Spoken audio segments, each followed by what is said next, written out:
Boom. And we are live. I am joined by a man who doesn't even need an introduction, but we're going to do it anyway. Andrew Salop from Combo's Court. How are you? I'm doing well. How are you, Max? Thanks for having me back on the show. Yes, sir. You are my number one guest of all time on the podcast. I think I've had you Wow. anybody else. So it's always a good time. I'm doing good. Doing very well. Good to see you, Max, man. It's always good talking basketball. I felt like we just did a podcast. It feels like Yeah, that. we did on your podcast. Yeah, Where can they that's right. find that at? They can find that at Combos Court wherever they listen to podcasts, Apple Podcasts, Spotify, iHeartRadio. We're pretty much all over the place now, Max. We're all over the place. Everywhere. Very Yeah. quickly before we get into any basketball, because it's going to be strictly basketball. Do you wear Crocs? You know what's crazy? No, in general, but there was one year when I was playing overseas that I was wearing them because they were pretty comfortable. Got my first pair yesterday, and it's very, very convenient. I could see myself going to the gym with them before you put on like your gym shoes. Like go to do laundry, you go out to grab something from Walmart very quickly. Very convenient. I'm like, I wonder if Combo's a Crocs guy. I'm not a Crocs guy, but I'm not anti-Crocs, and there was probably a year I was wearing them. Okay. Do you see a coming back anytime soon? Not really. I kind of like how my sneaker game is looking lately. So I've just been wearing a lot of sneakers. You know, I got those New Balance that are really comfortable. I forgot the name. Oh, man. And they're really comfortable, though. They're super. And I got a lot of Jordan 1s, and I just ordered another pair. So I think I'm going to keep my sneakers on for now and not really go with the Crocs. Okay. I've been seeing your Jordan 1s. What size shoe do you wear? 13. I wear 12. About to say, never mind. Oh, I could have sent some. Oh, I have some that I'm not using anymore. I could have sent some. You think you'll grow? Maybe you'll grow into a 13 one day. No, I think I'm done. I think I'm capped out at 6'2". Okay. Yeah, I don't think I'll get 13. I used to wear 13 with certain pairs of shoes, but now looking back at it, I think I was like convincing myself I was going to keep growing. So I'm like, yeah, give me the 13, but I think I'm done. 12 is That's how you do it, though. That's how I grew. I convinced myself. Yeah, it's all about the mind. Yeah, I want to talk to you about Steph Curry. So it's like the end of the regular season. We'll get into the playoffs. We have the play-ins, but I want to start off with Steph Curry. In a weird way, I've always been a Steph Curry guy, but in a weird way, I felt like he needed this season for all those people who didn't think he can carry a team. Or I think he proved this was almost more impressive because he did more with less instead of being on a stacked championship team. What do you take away from Steph Curry in this season? Yeah, it's incredible. Whenever somebody would compare him to LeBron, and I hate to start with that, they would always say, LeBron could carry a team and Steph Curry can't.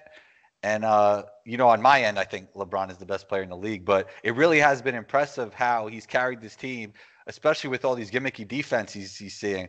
There's some of these defenses I've never seen before in my life. It's insane. And he's still getting off whenever he wants. It looks like he's added some stuff to his game. It looks like he got stronger. He's some crazy finishes around the rim. We see like off leg, offhand floaters from outside he just got everything. And obviously he's the greatest shooter to ever live. It's been really impressive. LeBron said he's the MVP in his eyes, not verbatim, but something to that effect. And I could see it too, but obviously LeBron doesn't want to, that could be some mind games with LeBron. He doesn't want to, ruffle any feathers when he's about to play Steph. He doesn't want him to come in angry. So say some nice things, is always a good thing. I remember they used to say that Michael Jordan, I think he took Charles Barkley out to eat right before the finals or something. So maybe it's something to that effect. But yeah, I'm not mad at him as MVP, but I would say Jokic probably has the edge as of now. Or he's just possibly complimenting his former team, his future teammate. So you never know. He could just be doing that as well. That is a thing I'm hearing. That is a thing. Yeah. They both got those Ohio roots. So. Yeah, in a weird way, it's like, hey, KD didn't want to appreciate you. I will. You're the MVP, Steph. But he's like I think he's the only other guy since Michael Jordan, or the second oldest ever, 33 years old, to win a scoring title. Do you think because his impact is incredible, right? You can't measure it. Do you think his impact is greater than his actual basketball legacy? Because basketball legacy, you look at his MVPs, first ever unanimous MVP, obviously 3-time champion, greatest shooter ever.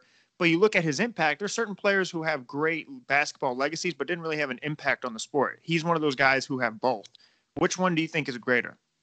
Yeah, I think it's incredible how he changed the game forever. The way the NBA is played currently, I think there's 3 main factors of it. And I think it's analytics. I think it's the European style of play has a heavy influence. And then I would say it's just Steph Curry by himself. So those three factors, I think, are the biggest factors of how the game is played today. I've always said that, and I believe that to be true. Steph Curry has changed the game forever. You know, he helped usher in the three-point revolution. Do you see it more when you're playing like pickup? Like, have you seen the wave of just everyone just shoots threes? Yeah, I was thinking about that yesterday. You know, I can't play right now, but I went to go watch my friends play pickup the other day. Mostly knew everybody in the gym. Maybe there's a few guys I didn't know, but man, those guys were just shooting threes, you know, in that pickup I was watching. It definitely, you know, from the top levels down, it always has a lot of influence. So, yeah, I definitely see it in pickup. It's funny you asked that because I definitely noticed that this weekend when I was watching my friends play. Yeah, because I went the last time we recorded on your show, I was telling you I didn't have a great performance when I played pickup, but when I was playing, there's always older guys. I feel like I'm like the mid-level generation now where I'm younger, but I'm also not like in high school. You're little bro and big bro all at once. Yeah, exactly. J. Cole had some kind of line like that, right? Which was a great album.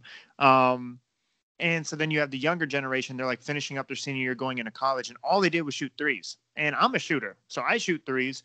But I was like, man, that's like all they did. I remember it was like a 3-on-1 fast break, and it felt like the Denver Nuggets all over again. But they made their three. And they just kicked it out on a fast break to a three. And I'm like, it's crazy because even when I was in high school, which wasn't too far ago, 2016 is when I graduated, I don't think it was even to that extent. Like it was starting to become that. But now it's like that's just the number one option is the three.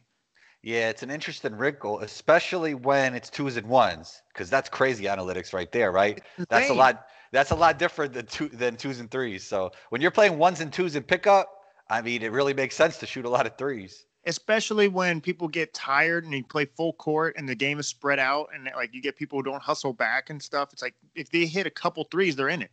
Yeah. Yeah. So, no, most definitely. Most definitely. But now it's time. We're going to go to the play-in. We have the East and West. We'll start off with the West. So for those listening, it is a little bit confusing. We talked a little bit before we went on air. So we have the Lakers play the Warriors and we have the Grizzlies play the Spurs. Now, the loser of the Lakers Warriors, because of the seeding, will play the winner of the Grizzlies Spurs. So let's start off with the Lakers Warriors. Who are you taking and why? I think the Lakers will win. I saw LeBron come back and he looked like he was playing really well, man. He was moving really well. I know he rolled his ankle slightly, but I think he'll be okay. The Warriors aren't going to have an answer for AD. And I think, you know, defensively, the Lakers are a lot better in my opinion, but you always have the X factor with Steph, right? But I would take the Lakers. I'm taking the Lakers as well. I think Steph is going to go bananas, but that's something like you said, you can't stop that. He's seen every defensive scheme this season. I think he can go for 40 and they could still lose just because it's obviously a team effort. The Warriors have a lot of matchup issues, especially size-wise, and Lakers being one of the biggest teams in the league. I'm going to go with the Lakers, but that leaves us now as the Grizzlies and the Spurs. Who are you taking? I like the Grizzlies. Jaren Jackson Jr. is back. I think Ja Morant is a winning player.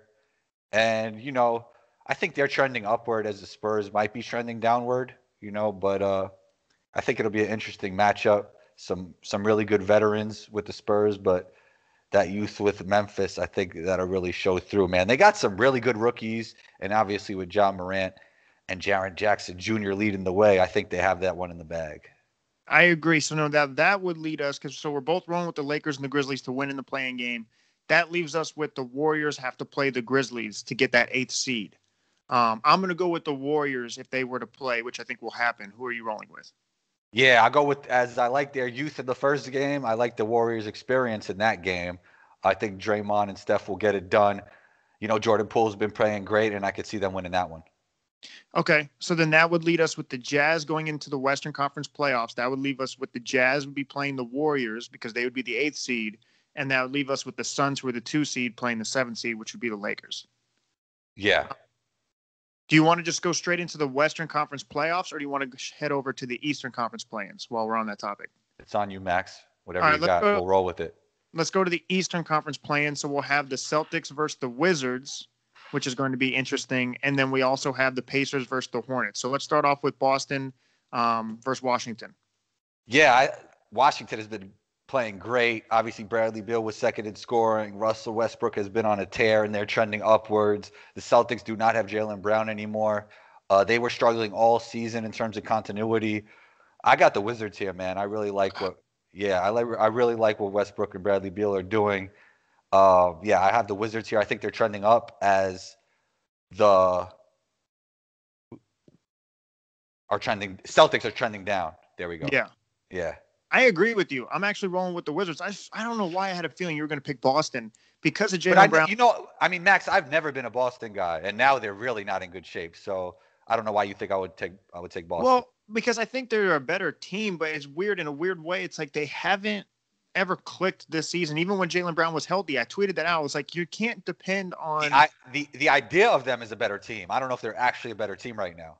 Right. Yeah, that's true. And it's just because you can't depend on them to score 15, 40, 60, 30 to win these games consistently, especially in the postseason. And it's like Brad Stevens, I don't want to say he lost the locker room, but before you had a Celtics team that was all bought in, and now they don't seem all bought in. So even with the talent, I wasn't really high on the Boston Celtics. Now, the NBA, I believe, wants the Wizards to secretly win because I'll explain in a minute. But we'll go to the Pacers Hornets. Who do you have that game?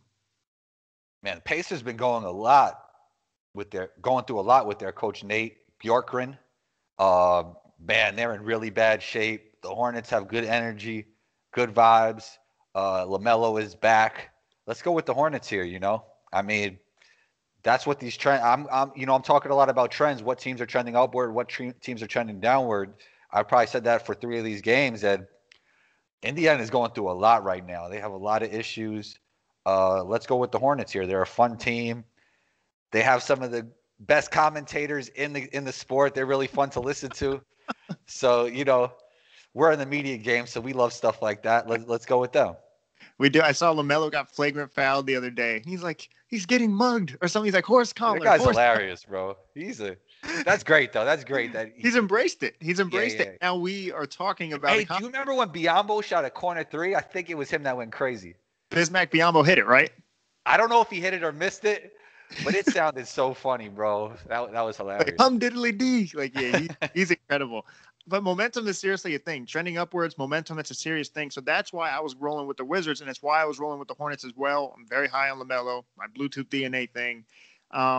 So now that would leave us with Washington and the Hornets. Now, with the Boston Celtics losing, they would play the winner of the Hornets in Boston. So that means, yeah, you have Charlotte and Boston playing for that 8th seed. Do you have the Celtics losing 2 in a row, or do you see LaMelo winning 2 in a row?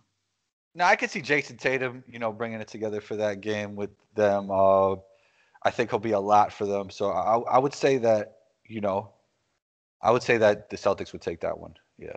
I agree. So we're all in agreement everywhere. So now that would leave us. So we have the Celtics squeezing in as the 8th seed, the Wizards squeezing in as the 7th seed. We have the Lakers squeezing in as a 7th seed and the Warriors squeezing in as an 8th seed. We agreed with everything. And I think this is what the NBA wants. I think the NBA would want a Russell Westbrook versus Kevin Durant matchup, which we would be getting if the Wizards won. So now you, as like a business guy looking for ratings, I feel like that has storyline written all over it. Yeah, I like that one a lot, and I think the Nets would get that one. Okay, so I'm about to say now that leaves us. So now that we finished the play-in tournament, that leaves us to we'll start off with the Eastern Conference playoffs. You ready? Mm-hmm. Okay, so we'll start off 76ers versus Boston. I think we both agree Philly takes that one. Yeah, I've liked Boston since last year, and they got better this year. They had an interesting bubble. Philly, yeah. I liked Philly last year, and this year they got a lot better, and I've talked about this on my podcast before on IG Live with Doc Rivers leading the way and Daryl Morey in the front office and Joel playing at an MVP level, and Ben Simmons is going to be the defensive player of the year. I think he should be, in my opinion. So, yeah, man, we've been talking about trending for every team. They're really trending in the right direction. And Seth Curry, man, he's just such a great fit for that team. Danny Green as well.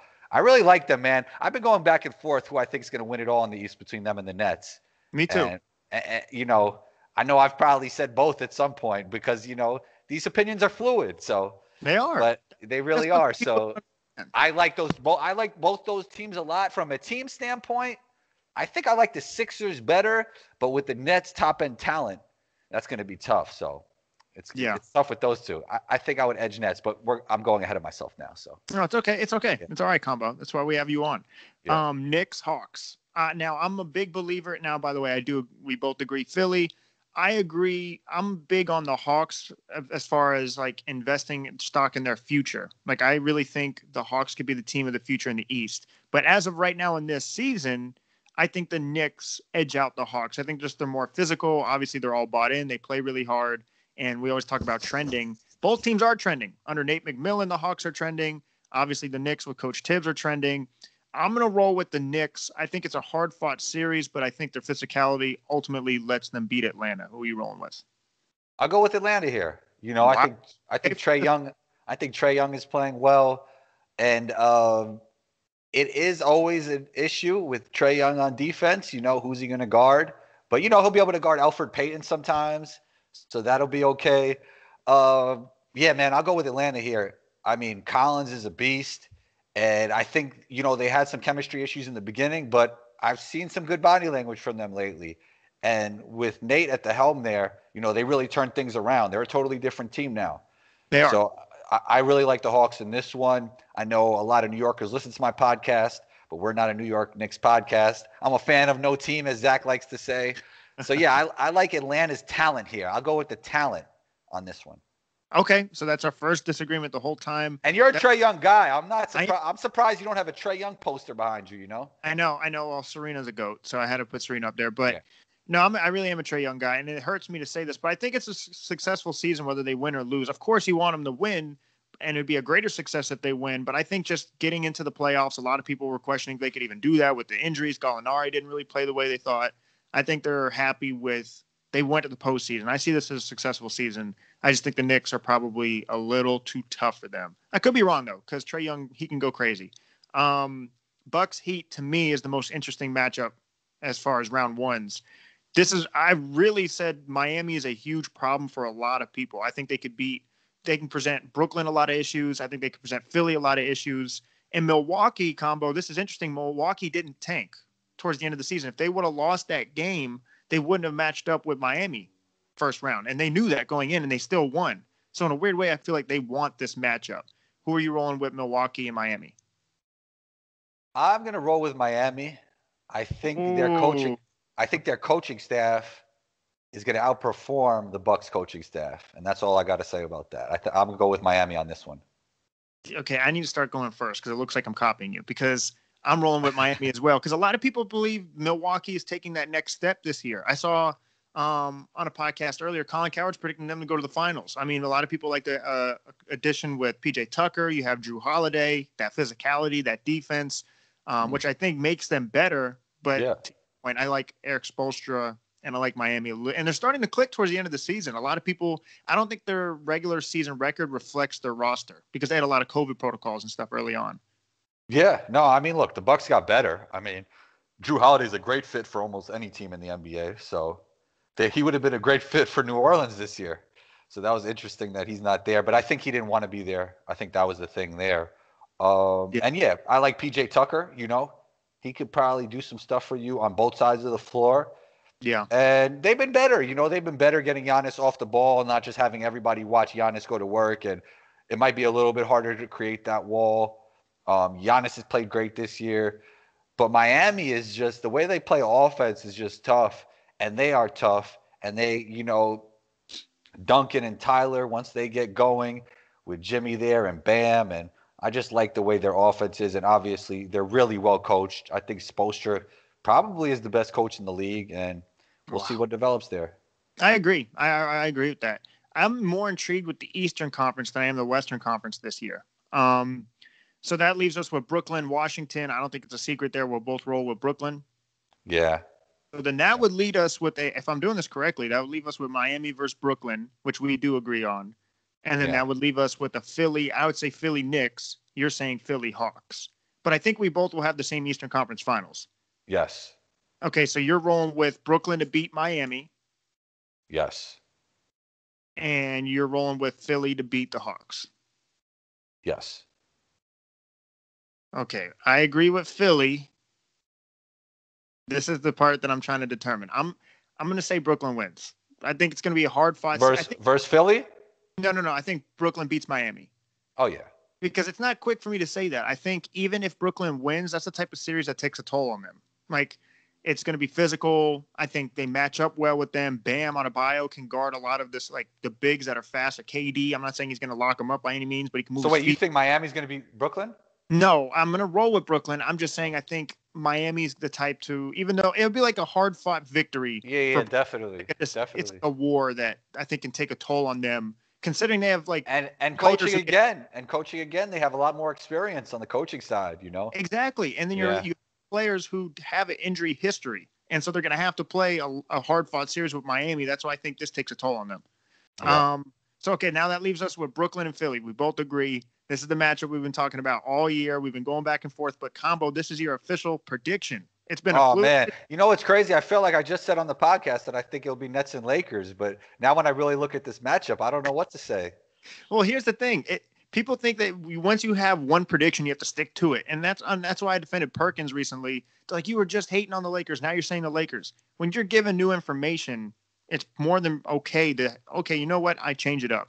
But now there is no more changing it up. This is your official prediction, Combo. That regular season is over. So we have Philly. We have Brooklyn. I'm just like you. I'm teeter-tottering on who I want to pick, but who are you on with? Yeah, I would have to say the Nets, just from what they have from offensive firepower. But, man, their interior defense isn't good, and Joel Embiid's going to have a field day. And you know I like what Ben Simmons does on the court. But I would have to go with the Nets just from what they have on the offensive side of the ball. And I think their role players will give them enough on defense with Bruce and Blake on the defensive side. I think Blake was a great pickup for them as a connective piece on the offensive side. But, man, it's going to be a great series. I really can't wait to see that one, and I think it'll happen. But let's say Nets.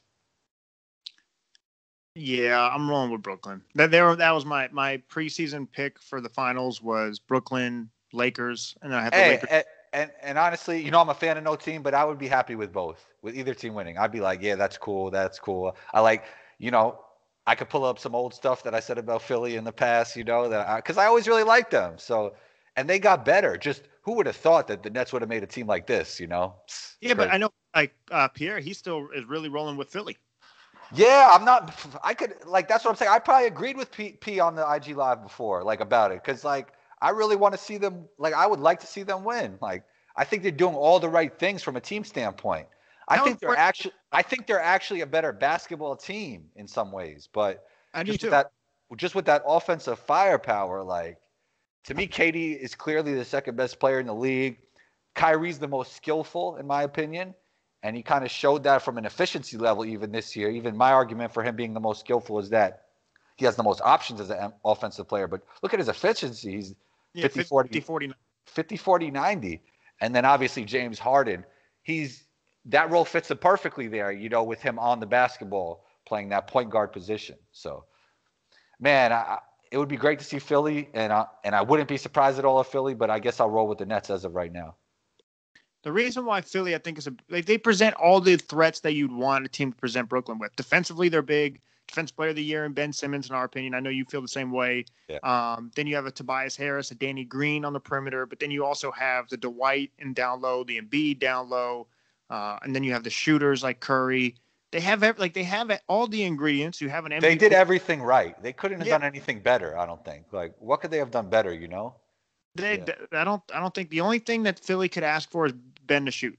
That's the only and availability from some of the, you know, like Joel in the regular But even then, they got a first seed. So yeah, exactly. You could ask Ben to shoot, but you know he hasn't shot yet. He does so many things well. He has such high impact on the game. He does. Yeah. All right. So we both have Brooklyn coming out of the East. Let's go to the Western Conference. I'm trying to remember. Did we did the play-ins for the Lakers or no? I mean, for the West. Did we do the play-ins? Yes, we did. We did. Okay. So now we'll officially go to the Western Conference, and here we go. You ready, Combo? Mm-hmm. All right. So that leaves us with, we'll start with the 1 seed, the Jazz versus the Warriors. Since it seems like I copied you every single time, I'll go first on some of these for the West. This is interesting for me. Just tell the truth. You've been copying, Max. A little bit, but this is the interesting part because Jazz, I've never been sold on. I've always said they're a great regular season team. I don't know how it's going to translate because I like Quinn Snyder a lot. But we're getting Steph Curry, who we just talked about his greatness. and we're getting a Utah Jazz team with a bunch of players who will they take that next step in the playoffs? Like, they're not the top 10, top 15 players in the world, but they have a really solid roster. Donovan Mitchell, their star player, is coming back, but he's coming off an injury. So this isn't like the number one seed that we've seen all regular season. I think they're a little banged up, and I don't think they have the trend going upwards. I think the Warriors would have a trend going upwards. But all that being said, I'm going to make the smart pick just because of the size. I'm going to go with the Jazz win round one against the Warriors. Yeah, I agree. And I think they're the type of team, if they win a championship, I think some things would have to go their way. I don't think they could beat a healthy Lakers or, some of these other teams if they're healthy. But they're doing all the right things that if things fall into place, they could win it all and beat you by committee. I like them beating teams as committee more than Donovan scoring 40 or 50, in my opinion. I think Donovan scoring like 28 and everybody else really involved, I think that's when they'll be at their best. So I like them. I mean, they have two guys, Jordan Crawford and Joe Ingles. Both those guys are really good wherever they may place them. I know both of them have came off the bench. And obviously you have Rudy Gobert.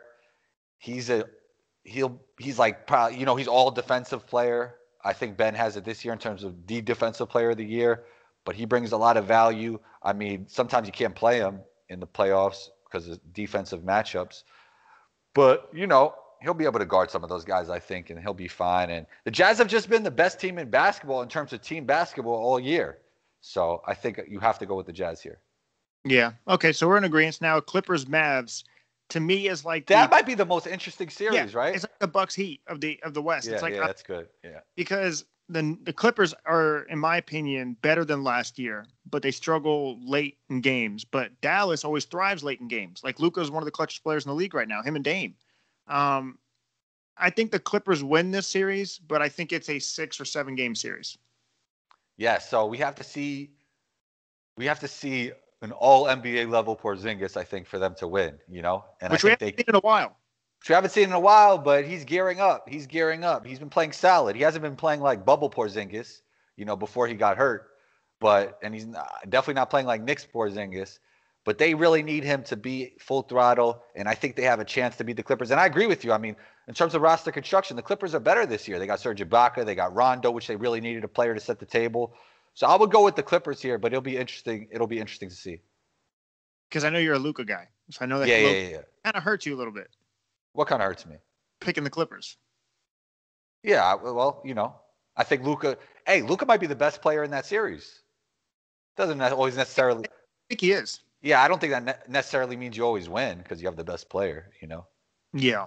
So that leaves us with the Nuggets. It's a big X. If Porzingis was Porzingis that we know the whole year, never injured, I would have the Mavs. But Luka needs a second guy with him.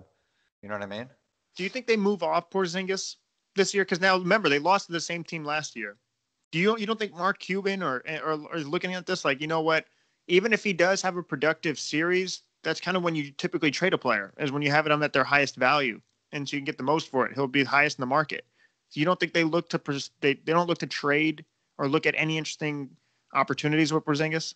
I don't know what they'll do, but I would keep Porzingis. I mean, obviously, I would see what he does in this offseason, but I like them two together, and the way Porzingis spaces the floor and what he provides for you on defense, I like that. I like them together. I know there were some things about them not being the best of friends, but things like that could change, and I like that fit, and I just want to see them both playing at a high level, and I think they could really challenge in the West if they're both playing at a high level. Right. No, I agree. But when you have like two top guys like that, or Porzingis isn't a top guy because of health right now, but if he could get back to that, you always have a chance. The health is just availability is the best ability, and it's just don't ever get that with him right now. And typically, the bigger you are, it doesn't get better. And so you're getting a 7-footer who moves incredibly well for his size, but then that's so much wear and tear on his joints. Yeah, I mean, look, we're seeing KD play well. We're seeing AD play well. They all been through their stuff. That's true, but I mean, look at AD. This probably is not a successful season for him. Now, of course, he's been looking good lately. He has, but like those injuries all season long, I think it's starting to take a toll on him. It's like I don't know if I think he needs to start. You know what it is? Even like before the injury, he didn't look like he was all the way in shape. Yeah, like he didn't look like AD. that we saw in the bubble in the beginning of the season, even before the injury. But now he is. Yeah, he's getting there. He's getting there. That's crazy. 45 points is getting there for him. That's why I have them winning it. But anyway, so we'll go Nuggets, Trailblazers. Since you just copied me the last two, we'll go you. Who are you rolling with? Now, this is Denver. Even though they're playing well, they don't have Jamal. And it's a little different in the postseason than regular season. Who are you taking between the two? I'm going to take the Nuggets here because they got the MVP playing with them. And I think MPJ is going to take a crazy leap in this playoffs. And I think for those, he's not a household name already. I think he'll become a household name. And I think everybody will know who he is, even as like a casual fan.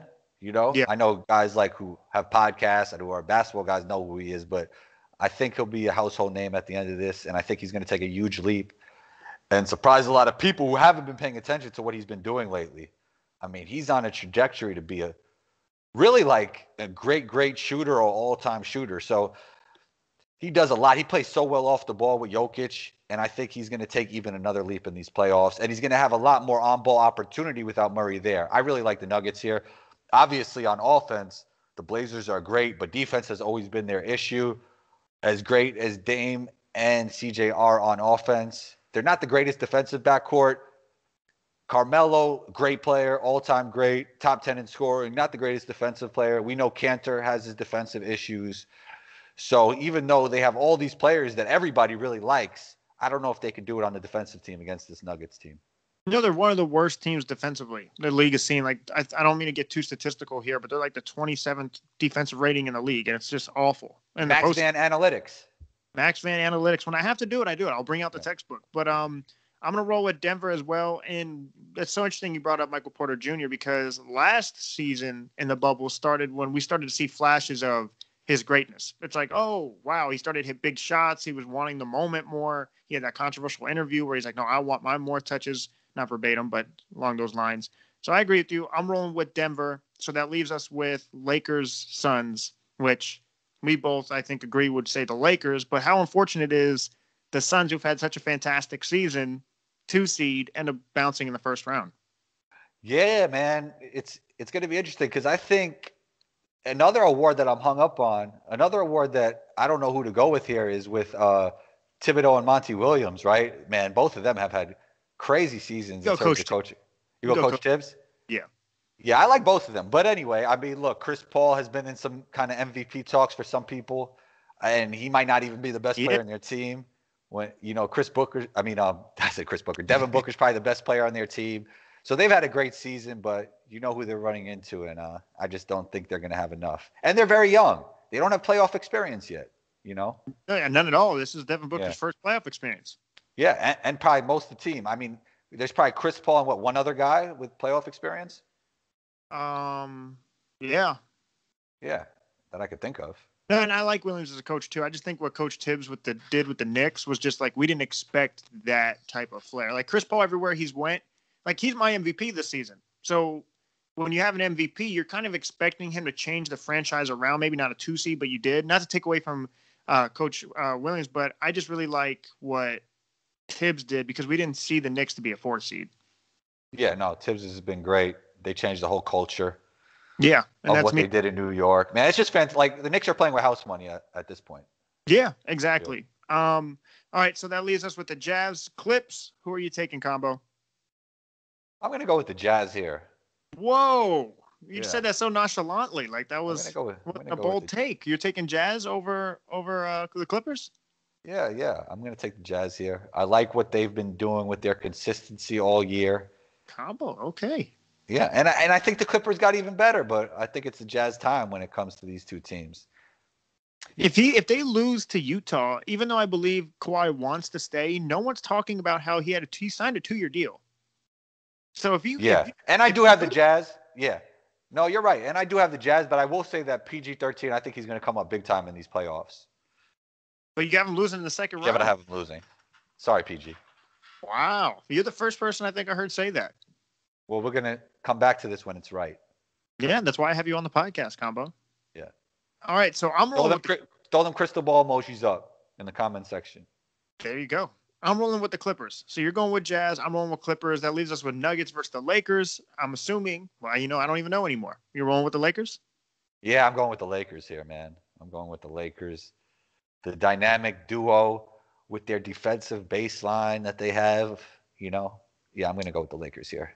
So that leaves me with the Western Conference Finals of Clippers, Lakers. Yours is Utah, Lakers. I'm rolling with the Lakers either way that you shape it. I'm rolling with LA. Who are you rolling with?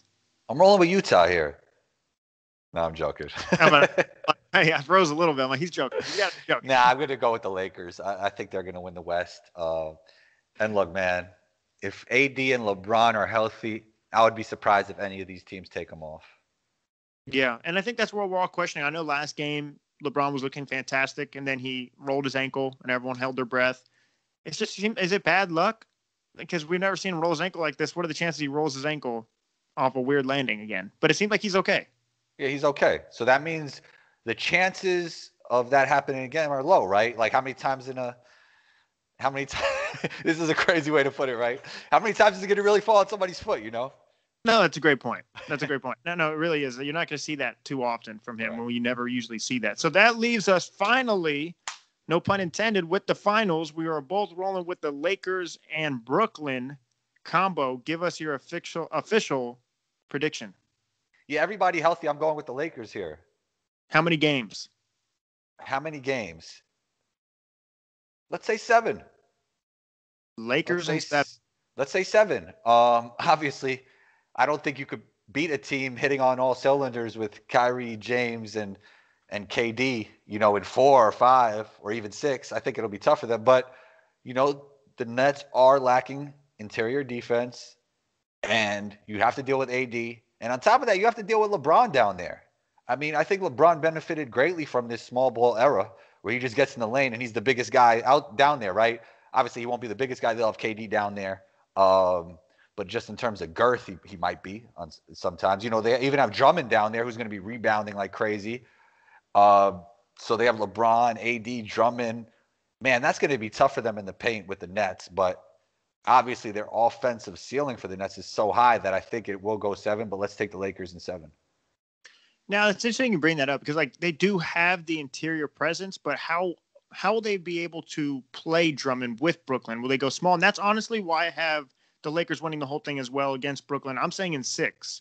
And I'm saying in 6 because the reason why I predicted them to win it last year is they check every box, but it was their flexibility with their roster. They can go big, they can go small, they can go defensive, they can go offensive. AD can play the 5, he can play the 4. And that's why I have them beating Brooklyn, because Brooklyn, we know exactly what you're getting with that lineup, while the Lakers, meanwhile, can mix it up. Oh, we want to go big. We can even put Gasol in there, or we can go small and put AD at the 5. And it works either way, offensively and defensively. So I'm going to go with Lakers in 6. My last question for you would be, who's your finals MVP? LeBron James. We're in agreement. A part of me wants to say AD because I think the paint will just be so wide open for him. But I think the way LeBron orchestrates the offense just always makes him the most valuable. Yes, he's doing everything out there. Combo. This is one for the books. We both have the Lakers winning it. We just have a little bit of a different Western Conference Finals. Yeah, it should be interesting. Great minds think alike. Always. I appreciate your time, Combo. Where can people find you? Social media, your podcast. We did a plug in a little bit earlier in the episode, but it's time to do it again. They're still listening. Don't worry. Max, thank you for having me back on your show, man. I really enjoy your podcast. I listen to your podcast. It's always great being on your podcast. You can hear my podcast at Combo's Court, Apple Podcasts, iHeartRadio, Spotify, wherever you tune into podcasts. I think we're pretty much everywhere now. And again, thanks, Max, for having me on your show. You can find me on Instagram at 12combo. That's ONETWOCOMBO. Twitter, Combo's Court. Been a little bit more active on there. And YouTube, Combo TV. That's new. Been showing some highlights from the podcast, some video highlights. Yeah, man. Again, thanks so much, Max, for having me on your show. Look forward to seeing some of these clips from this one, man. I think it was a great one. This is a real great one. So, yes, sir. I appreciate it. Until next time, we'll talk soon. Talk soon.